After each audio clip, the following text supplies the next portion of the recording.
Hey guys, Metal Viking 82 here, back with a new Viking Orations. Got another review for you today, and this time around I'm going to be talking to you about the debut full-length album from the band Severe Head Wound, entitled Remnants. Out now through the band themselves.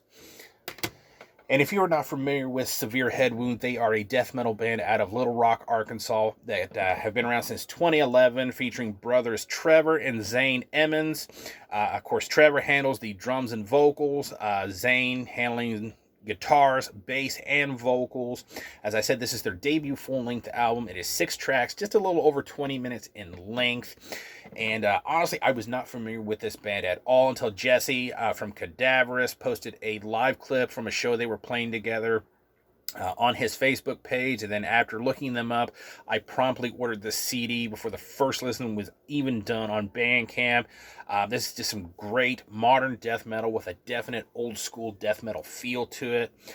The guitars have that old school death metal tone to them, hitting you with a mid to fast paced riffing and some nice crunchy moments, as well as some really headbangable grooves and solos.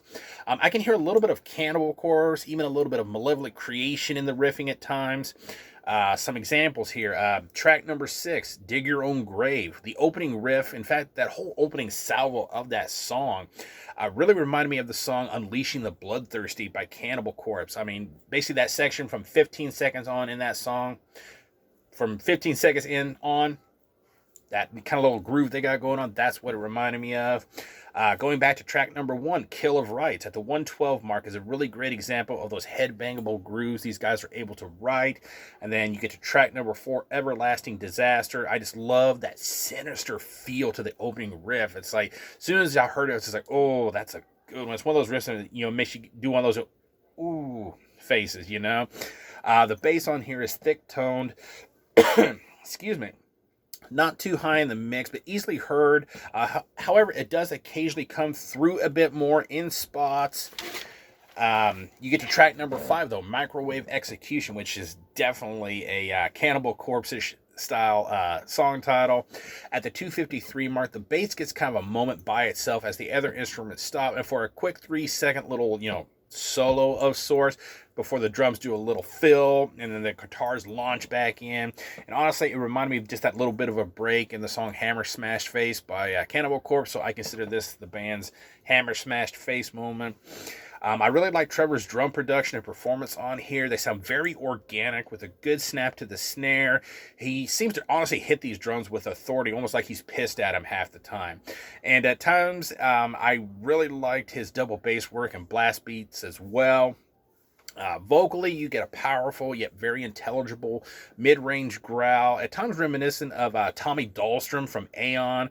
A good example, track number 2, Human Abuse.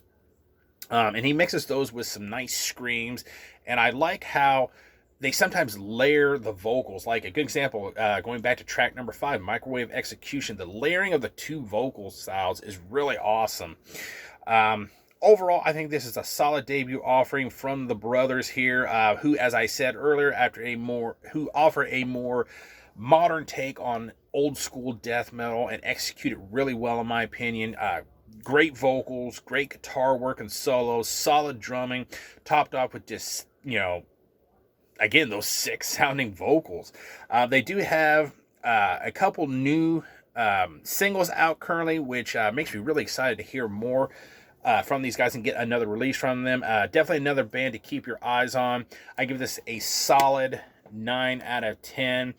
Go check these guys out. I will be leaving a link down below to their Bandcamp page. They are currently sold out of the CDs. I do not know if these are going to get a repressing or not, but you can always buy it digitally. Still support the band. Like I said, they've got some new singles out as well, so I'm really anxious to hear some new material from these guys. Hopefully we'll get another full length or maybe an EP in the coming year. So yeah, that is going to do it. Thank you guys so much for watching and subscribing, and until next time, stay brutal.